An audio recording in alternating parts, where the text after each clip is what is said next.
সংসার আলাদা হওয়ার পর প্রথম ২১-এর সমাবেশ তৃণমূলের। দুই শিবিরের মধ্যেই কাদা ছোড়াছুড়ি সাক্ষী রইল বাংলা।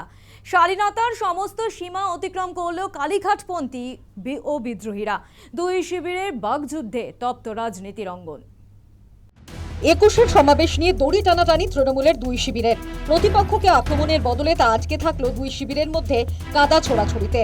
বিড়লা তারামণ্ডলীর সামনে মঙ্গলবার শহীদ দিবস পালন করে কালীঘাটপন্থী তৃণমূল।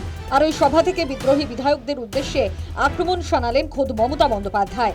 বিদ্রোহী শিবিরকে বিজেপির পাশবালিশ হিসেবে কটাক্ষ ছুড়ে দিলেন, ব্যবহার করলেন আপদ শব্দ, বুঝিয়ে দিলেন দলত্যাগীদের আর ফেরানো হবে না।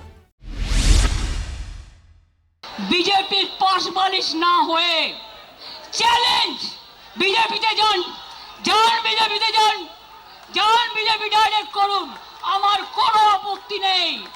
যত যাবে তত আমি খুশি হব। এই যে চোর চোর বলে বেড়াচ্ছে না, আমরা বেঁচে গেছি, চোরগুলো বিজেপিতে চলে গেছে। না, নেব না, একদম নেব না।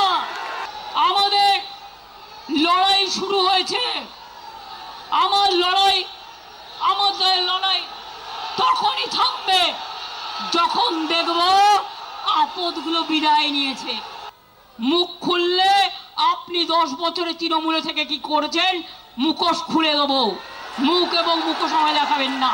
চলে গেছে নিজেদের রক্ষা কবচ নিতে, তাদের জন্য আমি বলি ক্ষমা করুন, আপনাদের আর প্রয়োজন নেই। ভালো থাকুন, আপনারা ভালো থাকুন, আপনাদের পরিবার ভালো থাকুন। বিধানসভা নির্বাচনের পর তৃণমূলের ঘরোয়া কোন্দল প্রকাশ্যে এসেছে।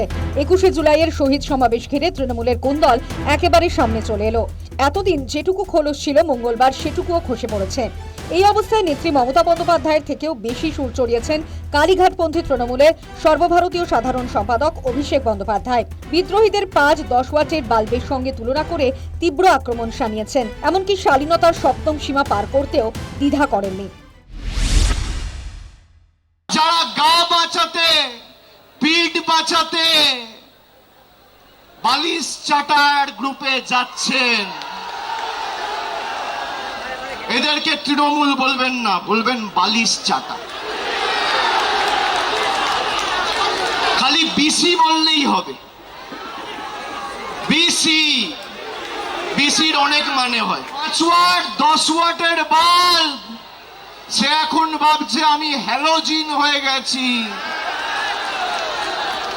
আরে বিদ্যুৎ সঞ্চার করছে মমতা ব্যানার্জি, শক্তি কেন্দ্র মমতা বন্দ্যোপাধ্যায়, যার আদর্শকে সামনে রেখে আপনার রাজনৈতিক পরিচয়, পথ চলা। যদি কেউ নিজের মাকে ত্যাগ করে, সে সন্তানকে সৃষ্টিকর্তা সর্বশক্তিমানও কোনোদিন ক্ষমা করে না। আমি নেত্রীকে অনুরোধ করব, দয়া করে আগামী দিনে একটাকেও ফেরত নেবেন না, একটাকেও ফেরত নেবেন না। এই অবস্থায় কালীঘাটপন্থীদের ছেড়ে কথা বলতে নারাজ তৃণমূলের বিদ্রোহীরাও। গত ১৫ বছরের ২১-এর সভার প্রসঙ্গ টেনে বিদ্রোহী তৃণমূল বিধায়ক মদন মিত্র কালীঘাটকে তীব্র আক্রমণ শানিয়েছেন। তার অভিযোগ, শহীদ পরিবারগুলোকে মঞ্চের নিচে পাঠিয়ে দেওয়া হতো, মঞ্চ আলোকিত করে থাকতেন রূপলী পর্দার শিল্পীরা।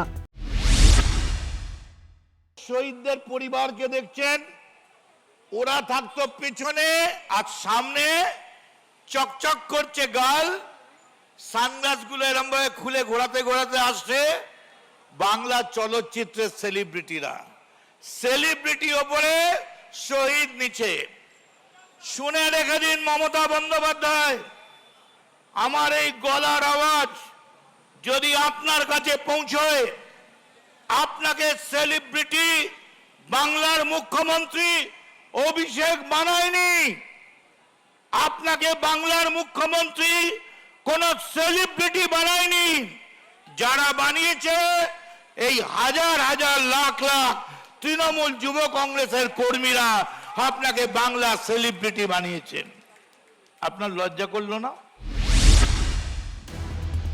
দুই তৃণমূলের মধ্যে বাগযুদ্ধ চরমে। কাঁদা ছোড়াছুড়িতেও কি নজির করল তৃণমূল, যা দেখে অনেকেই কটাক্ষ করে বলছেন, শহীদ দিবসে শহীদ দূরে রইল, রাজনৈতিক উদ্দেশ্য সিদ্ধি প্রধান হয়ে গেল। News time.